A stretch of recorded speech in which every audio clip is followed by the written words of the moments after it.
All right, so we didn't end up getting to fisheries last time, so this lecture is going to kind of be a blend of two lectures here. This is kind of a combination of renewables part. I don't know what part we're up to right now. I think that was part 4 before. So this is kind of like renewables part 5 and market-based policy part 1.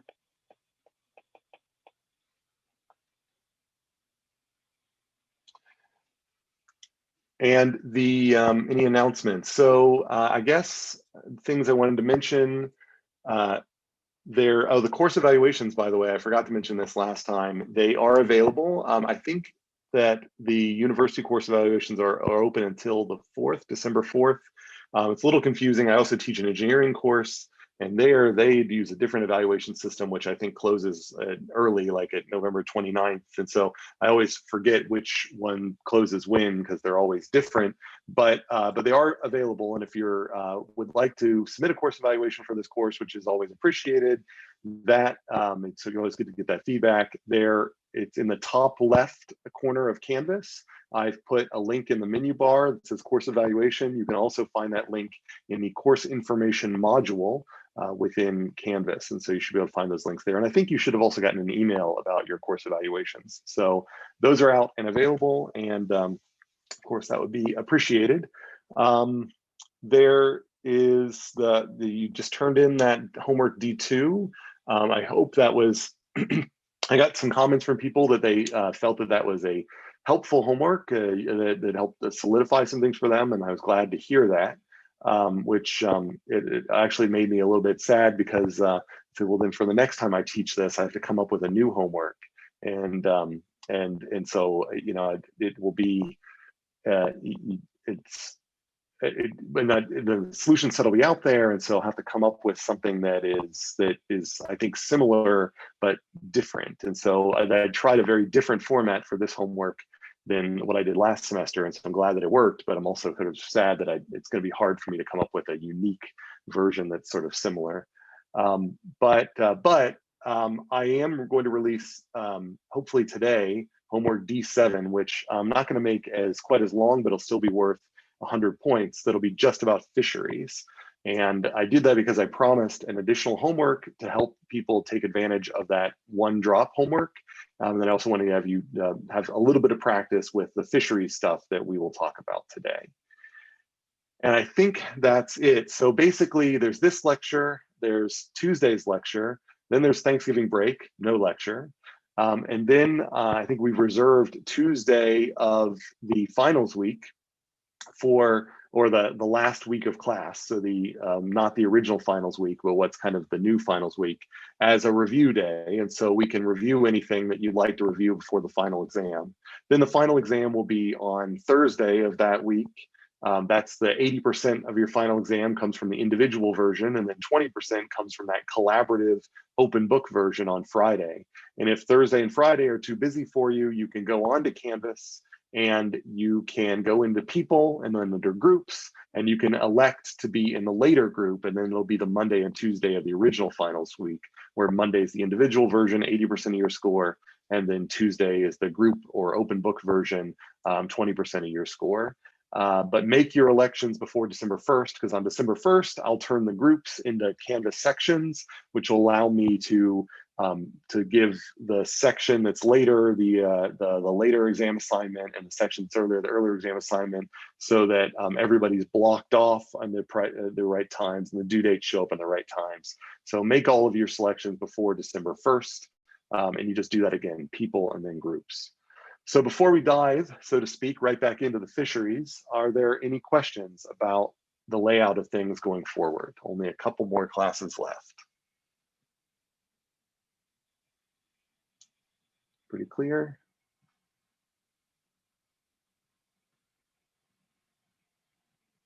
Okay. So we have been we just introduced the economics of fisheries, another type of natural asset that has a very different type of dynamic. And so the idea here is that you have X fish in a fishery, and under ideal scenarios, then they produce R offspring per fish, say per year. So per unit time, but I'll just say per year to be useful or to be simple. And then the fishery has a carrying capacity K,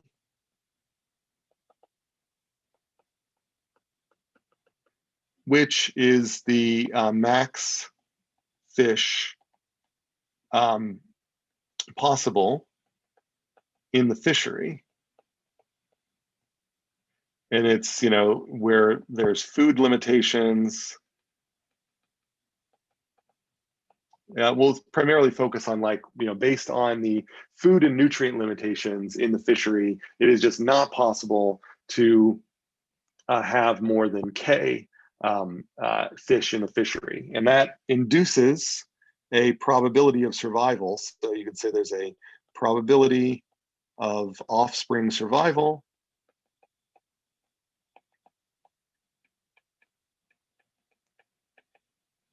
which looks like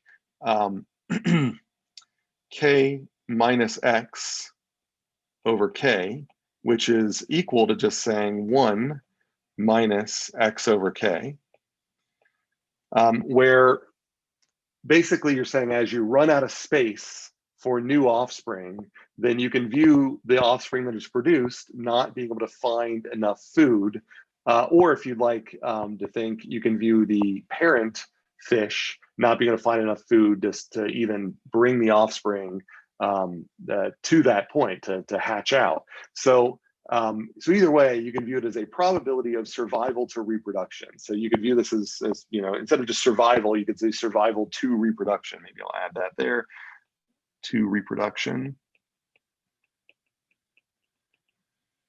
And so what that means is that the fish produced per year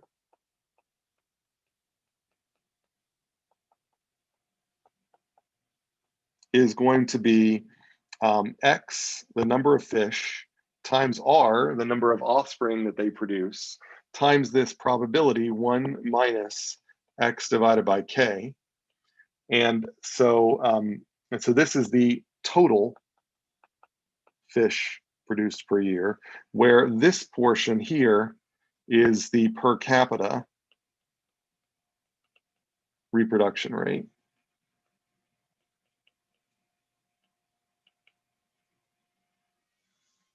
So every year you're adding this quantity to the total population, and that comes from every fish in the current population generating this much. So if you like to think of this like a bank, then you can view this kind of as the money in the bank. And you can view this over here as an interest rate that changes with bank balance. So it's like this bank that says that we are happy to allow your money to grow very fast, but we are eventually going to throttle it down so that you can't actually have an account with more than a certain amount of money in it. So you put $5 in and it quickly will become 500, but then once it's at 500, you don't get any other interest from then on out. And you can't even put any more money in that. So that's kind of the type of bank that we're dealing with, and we're figuring out how to manage. And so when you were managing such a bank, you would want to capitalize on taking your money out before it reaches that $500 limit, and then allow it to continue to grow. So you constantly take $100 out every year so that you sit more at, say, $400. And at that $400, it'll constantly then produce the $100 that you'll need to take out the next year. And so that's what we're trying to figure out, is how much money do we leave in the bank? And so, how big of a harvest do we need to have? And so if we were to view an unharvested fishery over time,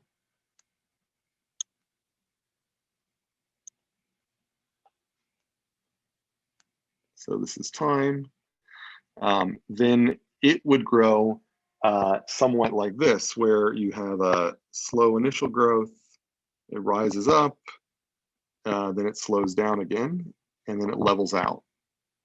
And it stays at that level forever. So this is our unharvested fishery.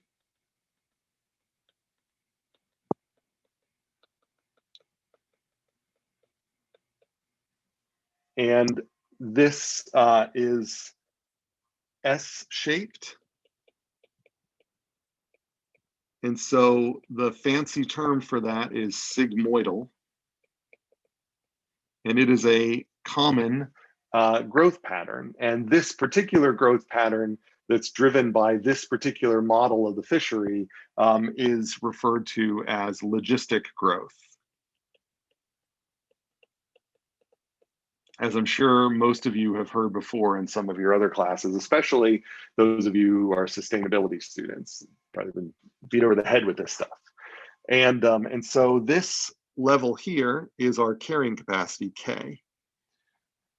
And so it's like you put in some initial deposit in the bank, it grows slowly, and then it starts to grow very quickly, so very high interest rate, but then the interest rate gets backed off until eventually it goes to zero. And so you get zero growth out here. And in normal populations, you don't actually want to live in a world where you are at carrying capacity, because that means that basically every offspring is fighting for food, is waiting for a parent to die in order for that offspring to survive, to get that parent's food. There's disease. It is not a happy time in an ecosystem when a population is at carrying capacity. And so typically in populations, you've got these multiple trophic levels interacting with each other. So you've got predators, which are preying on things, and that is going to prevent things from actually rising up to that carrying capacity. And so you will end up getting a different steady state value. And I guess that's another term that I want to introduce here, is that this, maybe I'll use a different color. This value here is the steady state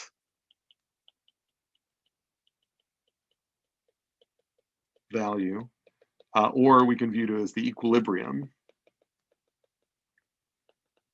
value, but I'm going to use probably the term steady state as to not confuse things with our market equilibrium.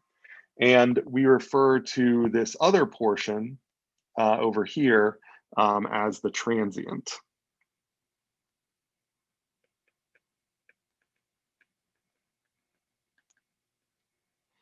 And so this transient, once it so-called dies out, then it gives way to the steady state behavior.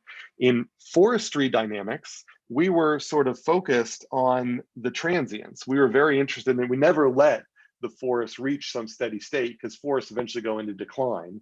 And so we are constantly, harvesting them, and we kind of introduce a new steady state, which comes from the average kind of wood. It's like I mentioned that you have multiple stands. And so you're harvesting stands at different times, but each stand only gets a certain rotation length to grow. And so the average forest is kind of averaged across the stands, and that kind of becomes what we mean by a steady state, where we're kind of the predators that are coming in and regulating the forest population, so the forest population reaches some sort of steady state. But there are these kind of hard things where the whole stand is, we don't in fisheries, we don't harvest all of the fish. And so, like in a forestry, we let a stand grow, and then we harvest everything and then let it grow again, and harvest everything and let it grow again. In a fishery, we are going to let it grow to a point where we harvest a little, so that we can come into balance, a new balance. And so this new balance will be a new steady state. And so the idea is that the people in a harvested fishery, which I'll draw down here,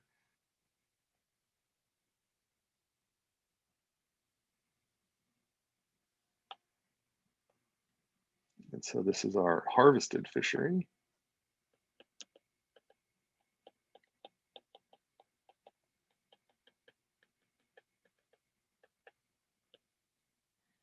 Then we have, and this, I guess I should have wrote up here, this is fish population.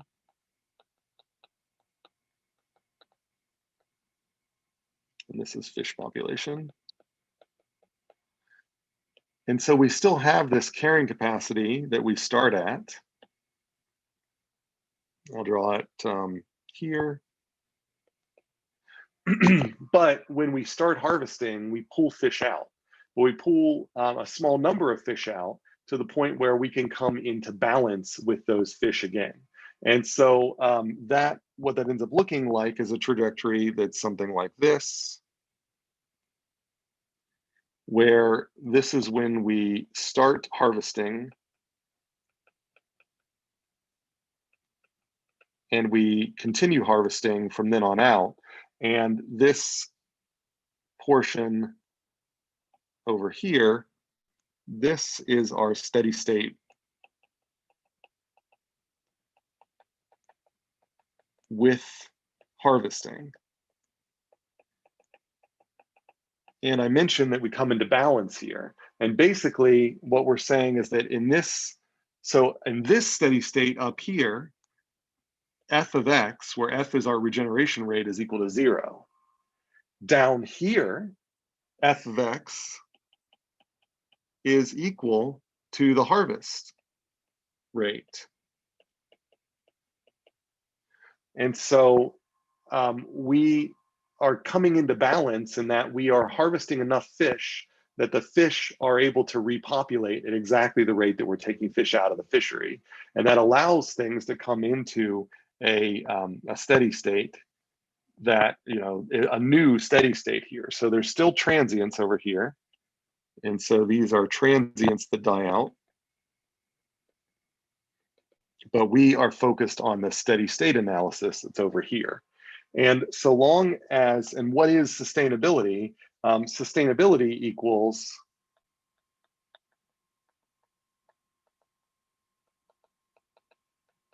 is when the steady state population is greater than 0. And so there are going to be other cases where poor choices in harvesting will cause the fish population to go extinct. And so they do reach a steady state, but the steady state is no fish. And the only other way to get fish back is to then reseed them and wait for potentially a long time. So by harvesting a little bit, we can count on the yearly regeneration rate to keep up with our harvest and establish a new steady state. If we harvest all of the fish, it will take them a very long time to come back up.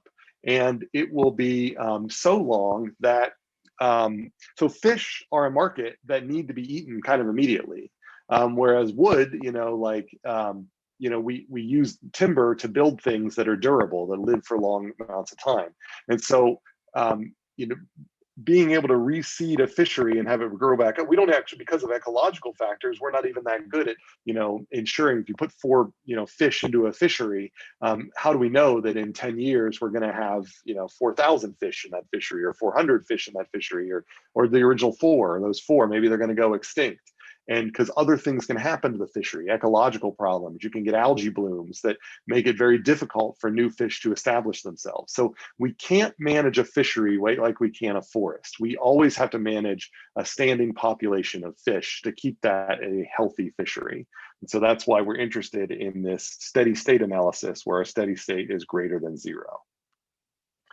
So, so just to give a better picture of what so if I were to plot that f of x,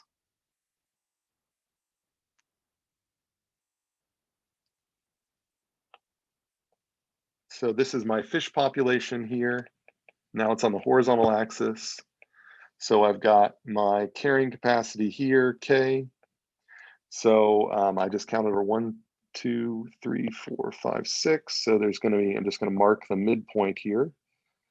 And so if I were to draw, and then this here is going to be my f of x, which is new fish per year.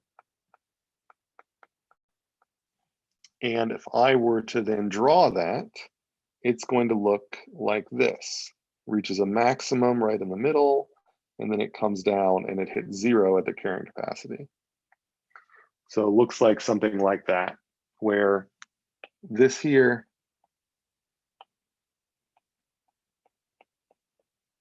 is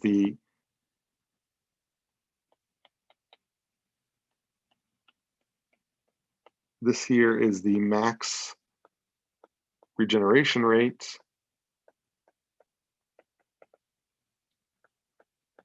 And the fish population where that occurs at is called is usually referred to as the maximum sustainable yield, which tends to be half of the carrying capacity. So what we view is the idea here is we harvest this many fish. So this is K minus X maximum sustainable yield. And so we harvest this much to maximize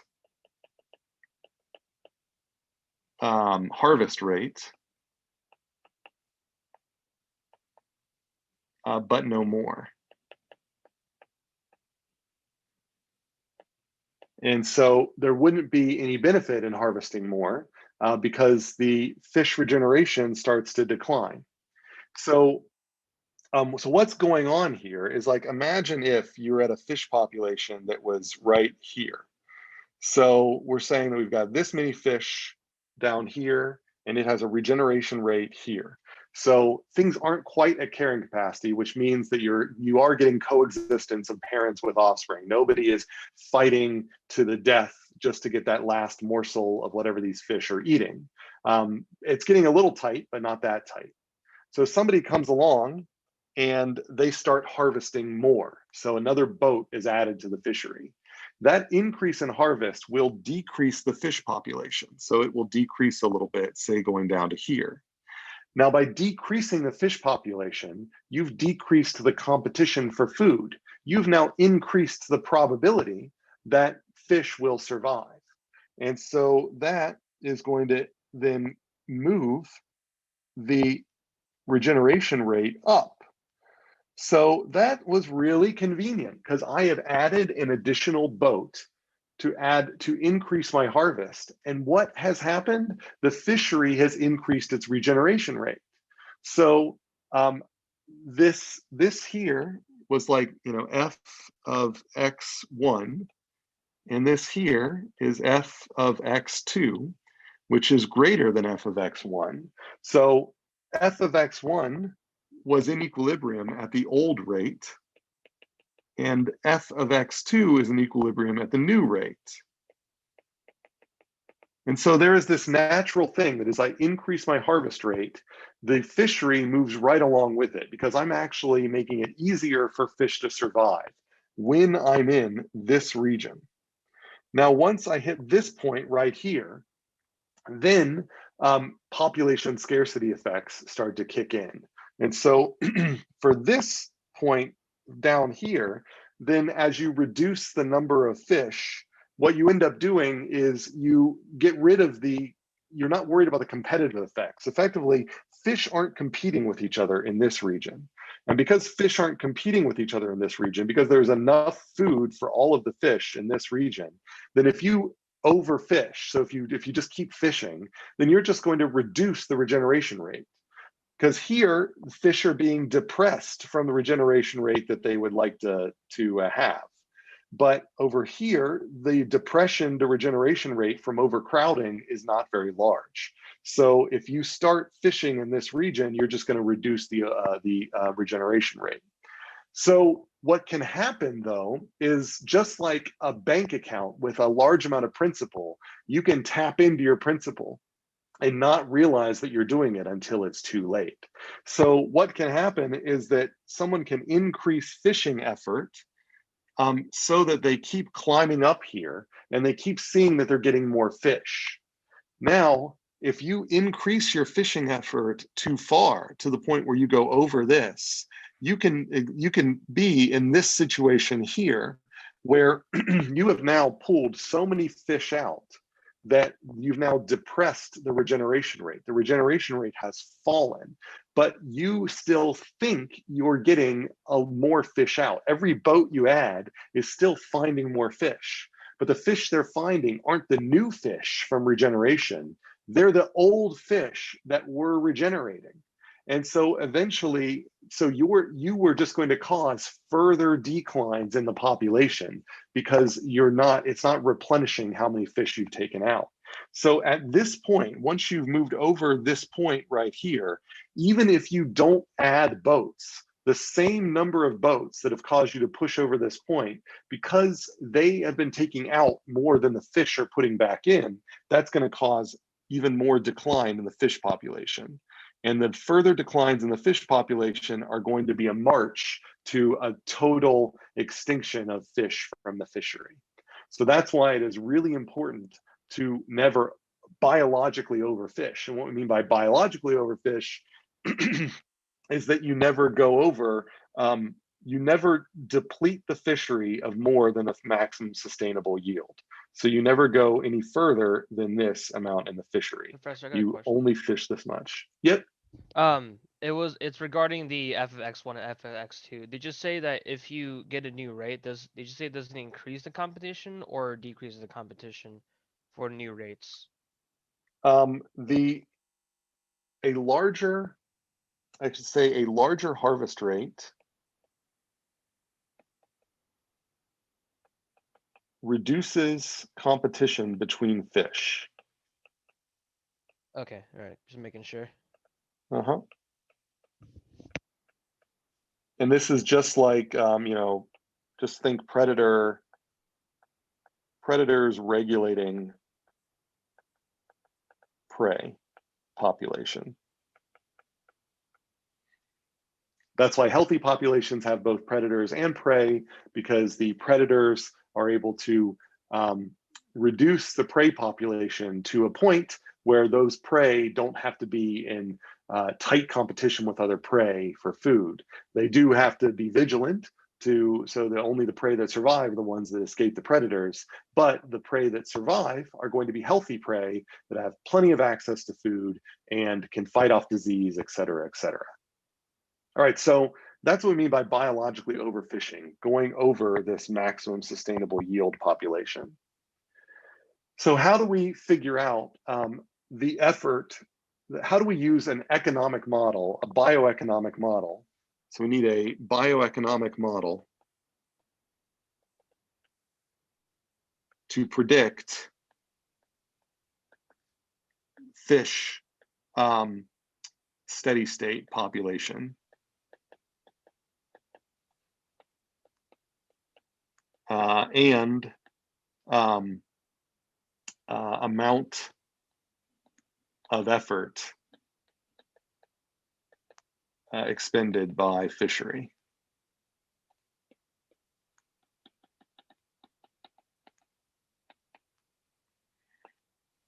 And there are ways to deal with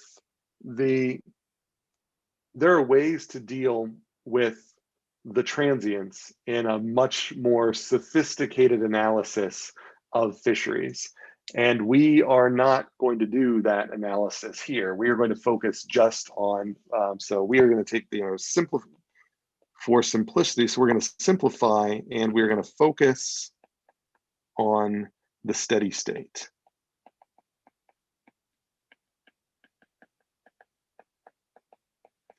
And so in the steady state case, then I know that the harvest rate, the yield that I get out, so the yield is going to be equal to the regeneration.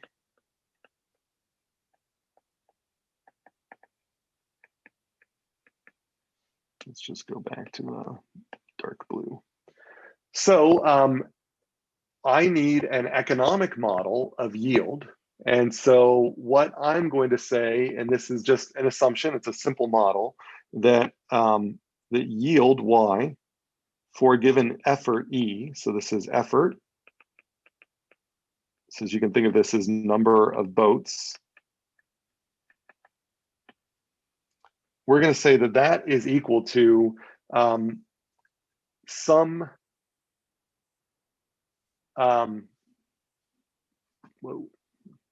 that is equal to some amount of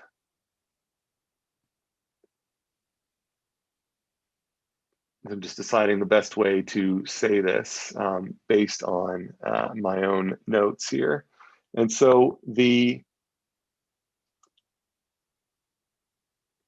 I've got a certain number of fish in a fishery, and there is going to be, so for every unit of effort, so this is E, so this is my unit of effort.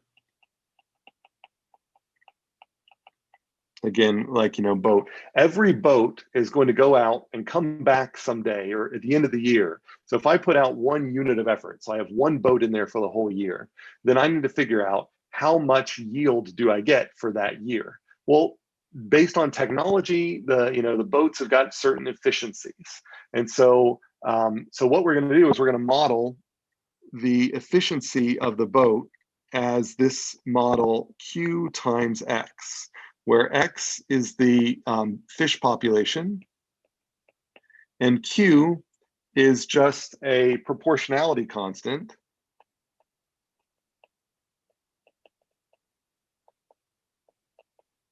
representing the efficiency of the boats. So if as fish become more scarce, the yields are going to go down because it's just harder to find them. But for every fish that's out there, that's basically what I'm going to say here is for every fish that's out there, there is some probability that the technology used on the boat is going to be able to find that fish. And so you take all of the fish multiplied by that probability and you find the amount of fish that are going to be able to be harvested by a particular boat over a time period, let's say a year. And then we multiply that by the number of boats, and then we get our yield. And so this is the yield for a given effort. And so what I would like is to be able to plot that yield effort curve. I would like to be able to make a plot where I've got E on one axis and Y on the other axis, and to see what that curve looks like. That's my kind of goal here. And so this is the economic side of it. So I said it's bioeconomic. So let's combine the biology side of it and see if we can manage to come up with a yield effort curve. And so I said, if we're only focused on the steady state, then I'm just going to set the yield for a given effort equal to the regeneration rate. So this is the yield or the harvest rate, and this is the regeneration rate, and this is what happens at steady state.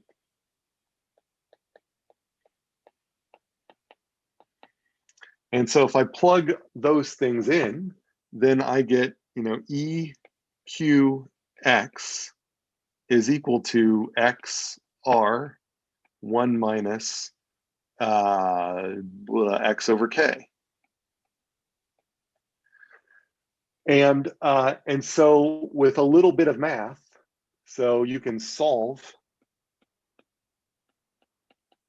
for X, then I end up getting that x is equal to this expression k minus qk, q e over r. And that's, you just not going to go through the math, but you can do all of that in there. And so now that I have an expression for x, I can plug that back into my yield effort expression to eliminate x so that the expression is based entirely on E, effort. And what I get is, so this is EQX, where x is this thing. And what that ends up giving me when I plug all that in is this other expression, which looks a lot like the logistic growth expression. It definitely is closely related. Minus QKE over R, which if I like, those of you more mathematically inclined might like to see that expanded out to sort of see what shape to expect from that curve. And it would be QKE, where K is the carrying capacity, don't forget, minus Q squared K over R times E squared. And for those of you kind of more mathematically inclined, it's fine if you're not, but you can see that there's this kind of parabola thing that you know is going to be upside down, that's going to be shifted up. That's basically what we see here, is that this, we imagine that this curve, which I'm going to draw in a second, is going to look like that. It's going to just be an upside down parabola shifted up so that the tip of the parabola is up here, which again looks just like the logistic curve, the growth curve, or the regeneration curve. Now, in the book example, they set K equal to 10 and Q equal to 1 and R equal to 10. And if you do that, then you get a yield effort curve that looks like 10E minus E squared. And so there is an expression in the book, and that's where it comes from. It just comes from that logistic growth formula applied to this bioeconomic assumption of yield equaling regen rate at the steady state. And so I can also plot the, so if I will just go to the next one. So my yield effort curve is, and I'll just rewrite that, QKE minus Q squared K over R times E squared, which in the book's example is 10E minus E squared. And so you can view this as the net benefit, or not the net benefit, I'm sorry. You can view this as the benefit for E units of effort. And then the cost then of E units of effort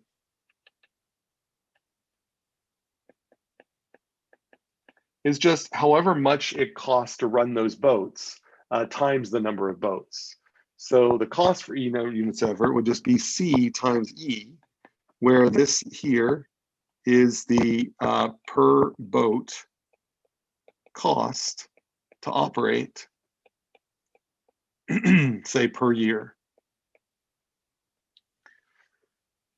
And so with those two things, you know, I've got a benefit and a cost, and I can then solve for a marginal benefit and a marginal cost if I would like. And so the marginal benefit for the certain amount of effort, if you take the derivative of that thing, so this is just the derivative of the yield thing with respect to the effort, and that marginal benefit curve is just going to be QK minus Q squared K over R times E with a 2 in front. And the marginal cost for the effort is just going to kind of be like the oil case, just a constant C. So we've got our total benefit. These are our total benefit and cost. And then we've got our marginals.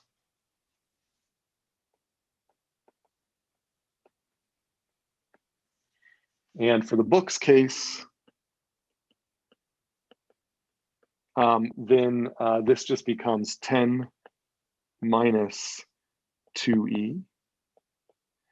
And I forget what, I think the book uses a cost of 2. So I think in the book's case, I think they use a cost of 2. All right, so we've got total benefits and marginal benefits. And so now we can do our economic analysis, just like we've been doing. And so if I plot these things, then I am going to go ahead and plot the total benefit, even though we don't normally do that. But we'll see why I do that here in a second. So maybe I'll do that here.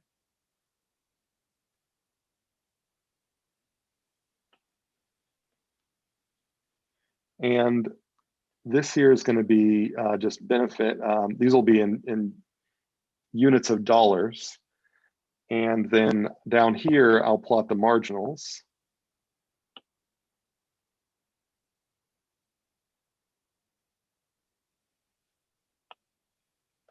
And so both of these are going to be in terms of effort. But here I'm got the dollars per unit effort.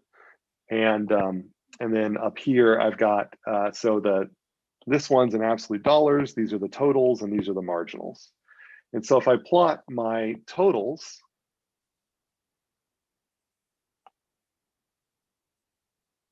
maybe I'll use this guy.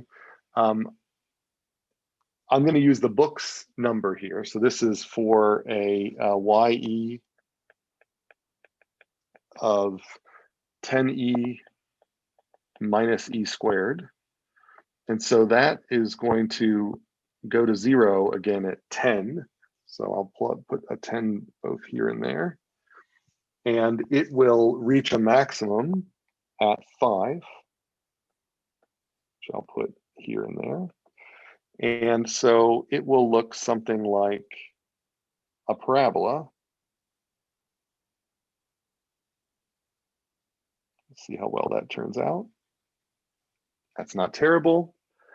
And so this parabola is my total benefit. Yeah, it's not my net benefit, it's my total benefit. The net benefit will be that minus the cost for effort E. And if we plot our costs, as we should, as from a good economic analysis, then we've got a cost that, as I said, our cost is 2. So I'm going to say that cost is equal to 2E. So if I go, I haven't really set the scale here, so I'm just going to draw an arbitrary straight line. And we're going to pretend that its slope is 2. So this is like the marginal cost is equal to 2. I'll just write that. So this here is cost equal to 2E. So that the slope here has got a marginal cost equal to 2. And so the net, we know from much earlier in the class, paste in a second.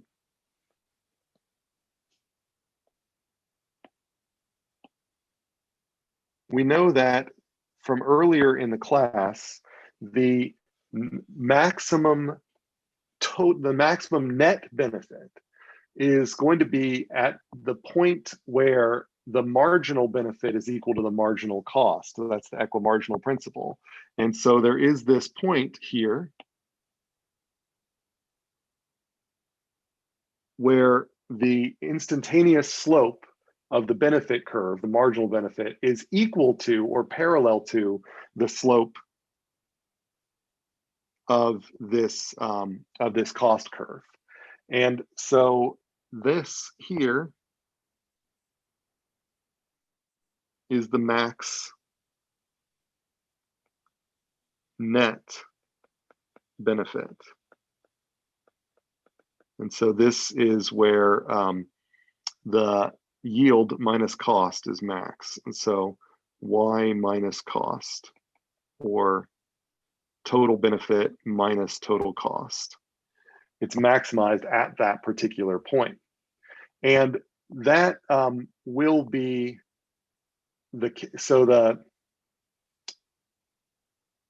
if we were to draw that in terms of marginals, then I know that the marginal benefit, which is just the slope of this thing, that starts at some value up here. And that it actually starts at 10. So I suppose I could write that in. It starts at 10. And then it plummets to 0 by 5, where it reaches its maximum. So I'll just draw a line there. And then it keeps going. And so this here is the marginal benefit. It hits 0 at 5 because that's where it's maximized. And it hits 2.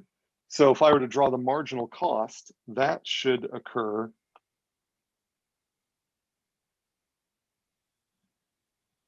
at somewhere around here. So I'm going to just draw a straight line through there and say that that is going to be where we think 2 is.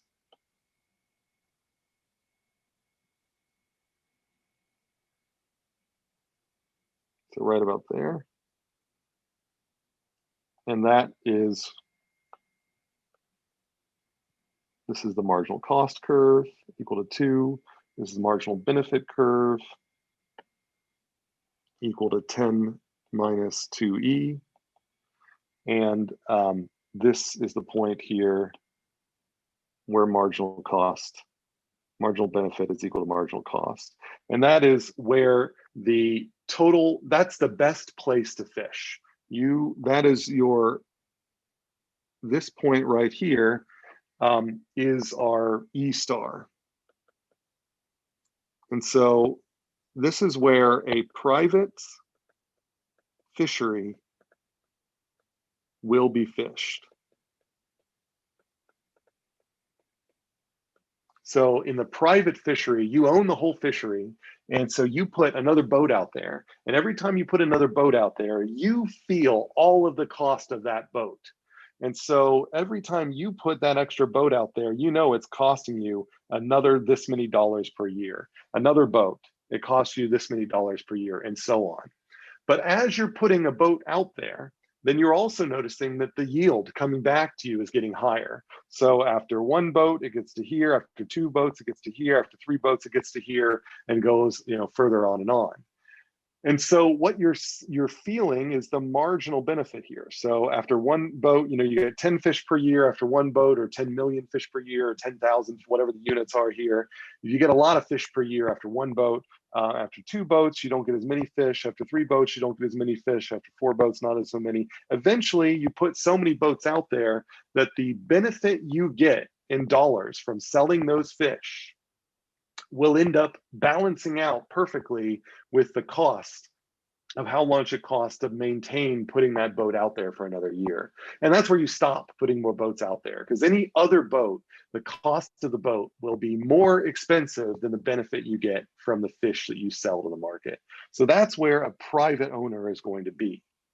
Now, the problem with a lot of fisheries is that they're not private. And And so and also just as a reminder, remember here, this 5, this here is the maximum sustainable yield. And so this is economically efficient.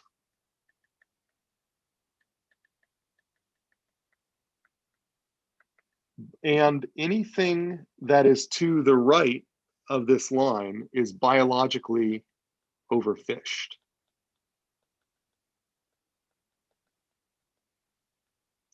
So we are not even fishing at the maximum rate we could, but the little bit of benefit we get at fishing at the maximum rate we could to be sustainable actually doesn't really balance out the costs of the boats. So the economically efficient solution is not only maximizing my private revenue, but it's even providing me a margin of safety. Is that I am not even fishing right on the edge. I am actually putting distance between me and the tipping point because it costs me something to put these boats out there. But the problem with fisheries, as we've kind of talked about in an earlier unit, is that fisheries can sometimes be open access. And so you could say, what about open access fisheries?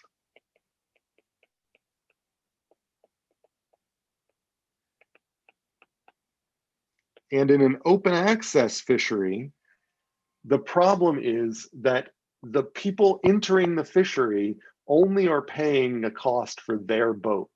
They're not paying the cost for every boat. And so really what their decision is are there still enough fish? Is there still enough yield in that fishery for me to justify the cost of entering the fishery, just entering the fishery? So it's not an allocation decision, it's the should I enter a fishery? And so there's nobody preventing you from entering the fishery, so you can.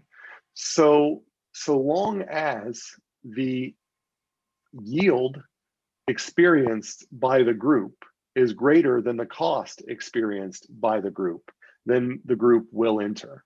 And so you find at the open access case, things equilibrate not at the efficient level, but at this level much higher than that, the open access level up here. So at EOA, this occurs where the total benefit is equal to the total cost, not the marginal. And so the open access equilibrium is much higher. It almost looks like it's double the equilibrium where the economic efficiency is. And in fact, if you solve for this, we find that the open access equilibrium in this case is equal to double the efficient equilibrium for this case.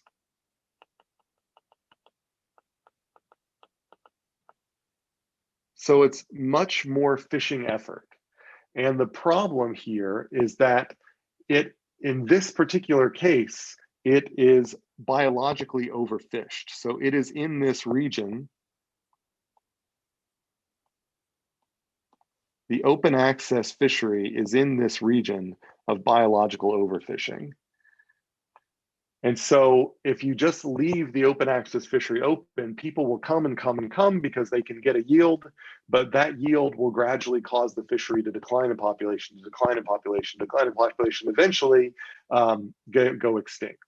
And so on a short term, it will look like the fishery is providing, the open access fishery is providing everyone with as much fish as they want. But in the long term, the fish population will collapse and no one will be able to use the fishery again. So it's one of these collective action problems where you need to decide who gets access to the fishery. And in a self-organized way, it's difficult for a bunch of people to decide that I am willing to forego that fishery to allow you to fish in it.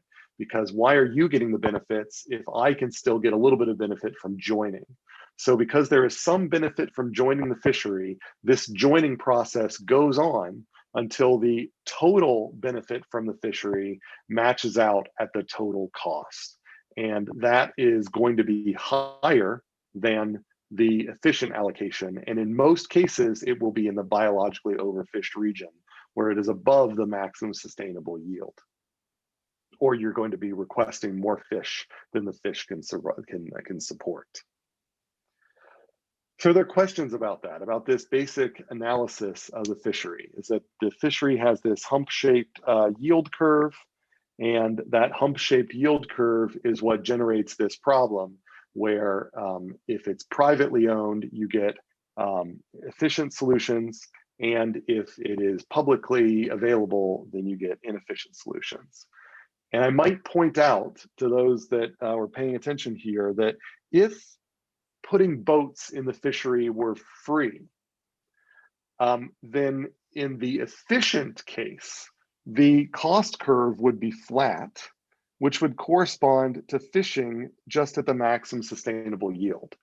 So even when boats are free, if it's a privately owned fishery, the privately owned fishery will maintain a sustainable population.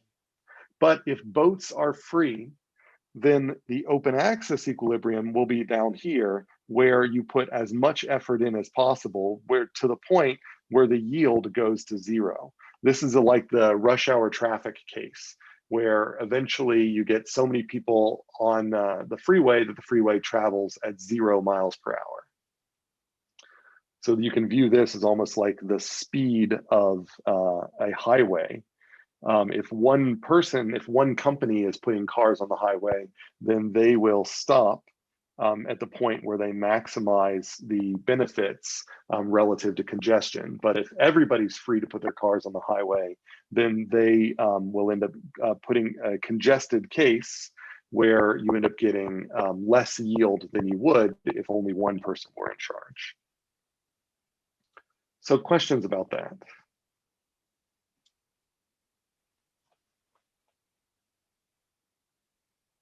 No? Okay. This is kind of just a review of our collective action problems. Collective action, not together.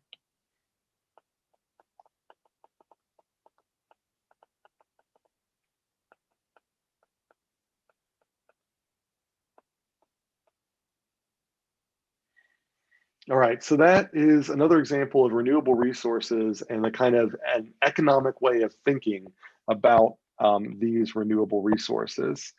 And and I should mention that there are ways to mitigate these challenges without saying that only one person gets access to every fishery. And so one solution that the book discusses is turning an open access fishery into a common property fishery. And so this basically would mean it turns it almost into kind of like a club good that we kind of talked about before, where you get a small set, and I emphasize small set of stakeholders or individuals get access to fishery and no more. And so you could imagine that you charge for inclusion in this group. Now, this group itself may not reach, it's possible that this may not achieve economic efficiency because there are still negative externalities. My fishing takes regeneration rate away from you. And so if you and I are in this group together, I'm still putting an externality on you. And so because I'm not accounting for the costs of my fishing on you, we can expect that we might not reach efficiency.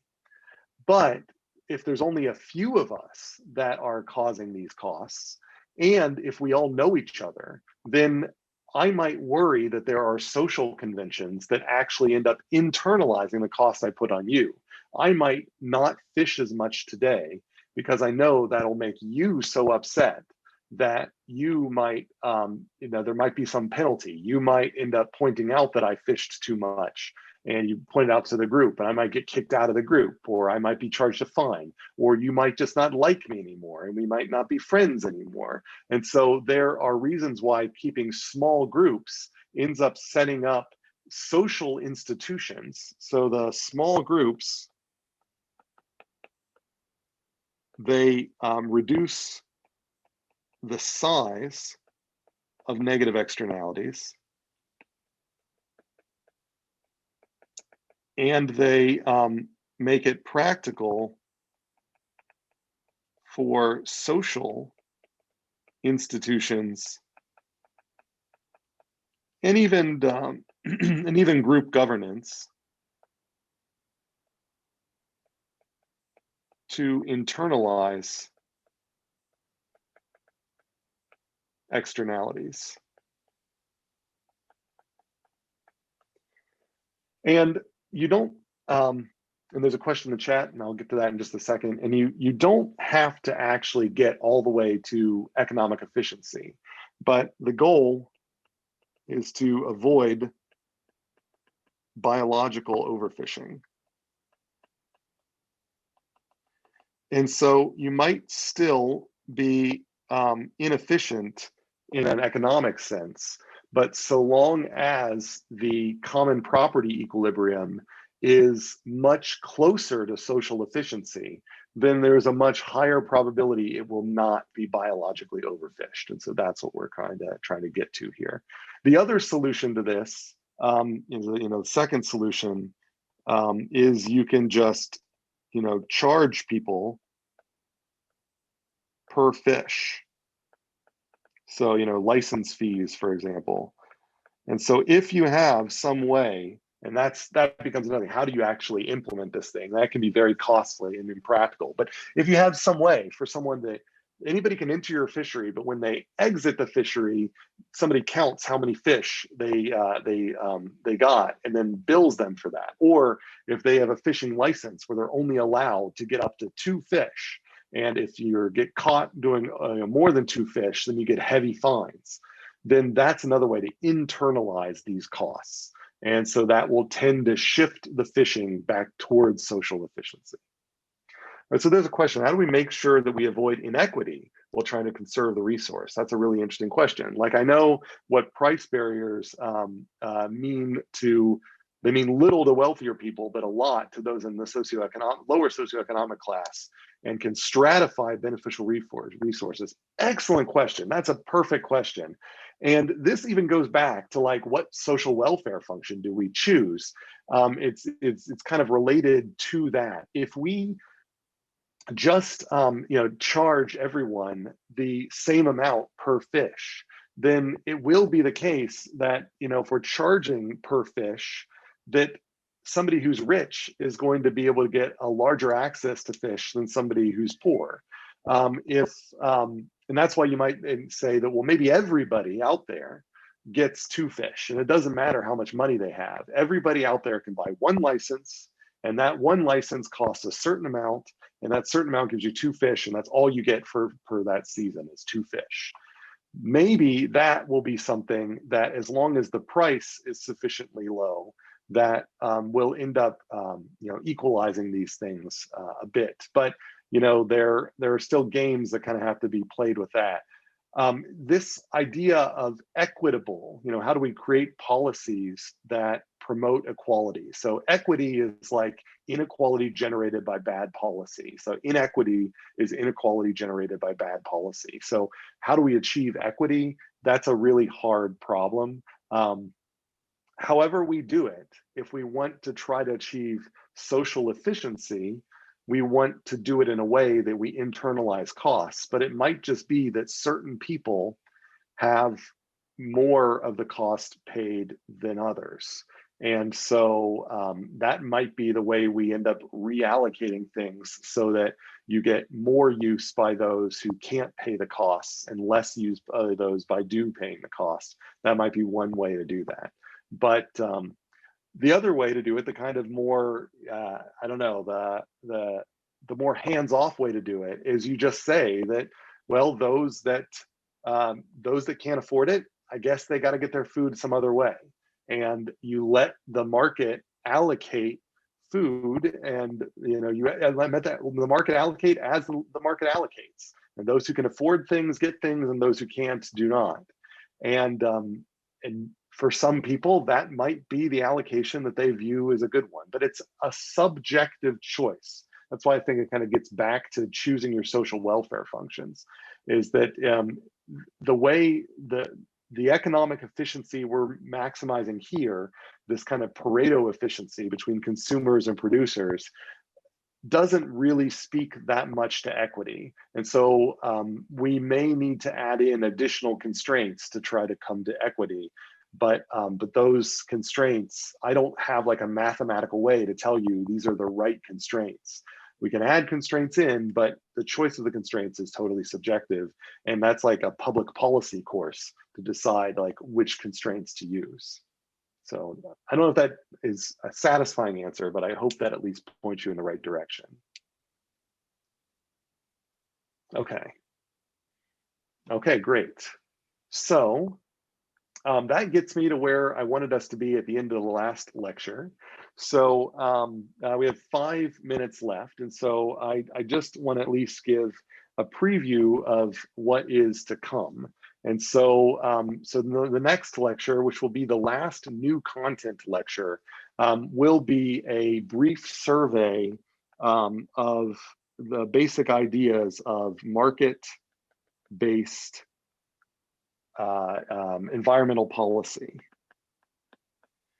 And we are primarily, I want to make sure that we have the ability to focus on the difference, which I've already mentioned before, between Pigou and Coase. And these have become kind of icons for two ways of thinking about achieving the reduction of negative externalities, so achieving efficiency or completing markets. And we're going to see that Pigou takes a very kind of government assisted approach. And so this is where we get things like emissions taxes. And then Coase, it takes a much more individual approach. And in this case, all you have to do is to make sure the government provides property rights or enforces property rights. And so long as you can assume that property rights are there, then individuals will bargain to reduce the effect of negative externalities. And then the more recent more recent economic cases, when we think about sulfur dioxide and carbon dioxide and all that, when we talk about things like cap and trade, then what we're going to see is that cap and trade we're going to finally introduce cap and trade. This is a Pigouvian approach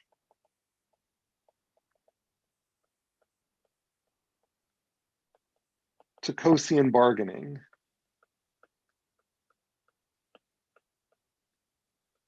So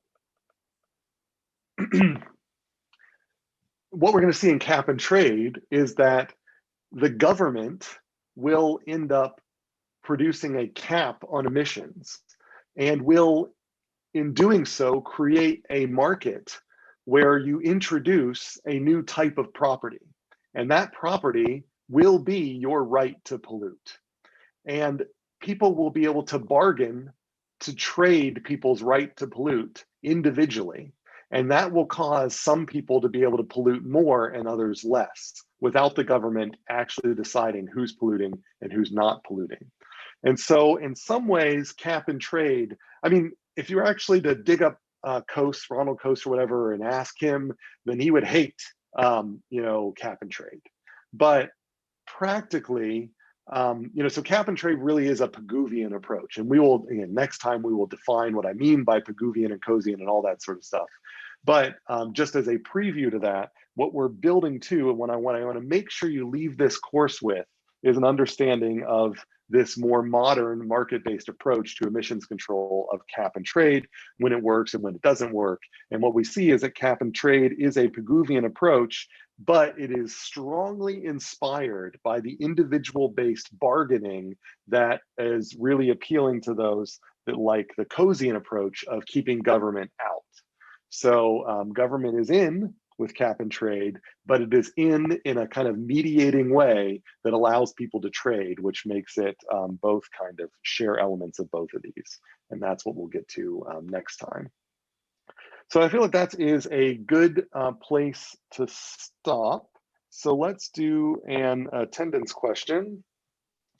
So the attendance question is, I feel like I should do one of these in the middle of the lecture again next time. So the attendance question URL is in the chat. And I guess the question I'm going to ask is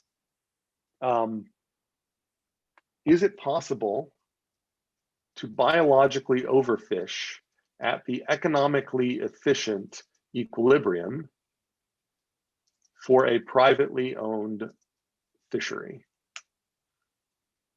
So that's my question there, is that, so the question is, if we just let economics rule, are we going to be safe? So does economics alone prevent biological overfishing, or do we need additional regulation in order to prevent biological overfishing when the fishery is privately owned? That's my question. And that's all I've got for you today. And so if you have questions, happy to stick around for them. If you don't, I hope you have a good weekend, and we'll have our last new content-based lecture on Tuesday, then Thanksgiving, and then the Tuesday after that, we'll do a review for the final, and then the final. So any questions? No, thank you so much. Have a great weekend. Yep, you too. I just have a quick question that's regarding what you said about the attendance question. You mentioned before, like if you, how do you say it, at the maximum at the curve, if you go to the right, it'll be a bio overfished if it was open access, but if it was a private good, it's possible to just overfish, right? Well, the idea is that if it's privately owned and you're internalizing all of the costs and all of the benefits yourself, then the question is, will you ever have a tendency to overfish? And so in the lecture, we talked about how the benefits and costs kind of take care of themselves, and that overfishing would be an economically weird thing to do. And so, without just saying the attendance question answer, here, I'm just kind of hinting at it, that if you go back and look at that slide, then we see that for the private one, that's the E star. And if you take the cost down to zero, you can see the worst you can do. And so if you take that cost curve and make it horizontal, and then see where in that means that the yield effort curve is going to come to equilibrium at the top of the curve. And so the really question is, that's the worst you can do, the top of the yield effort curve, is that biological overfishing? That's kind of the question. Okay. Anything else? All right, have a good weekend all.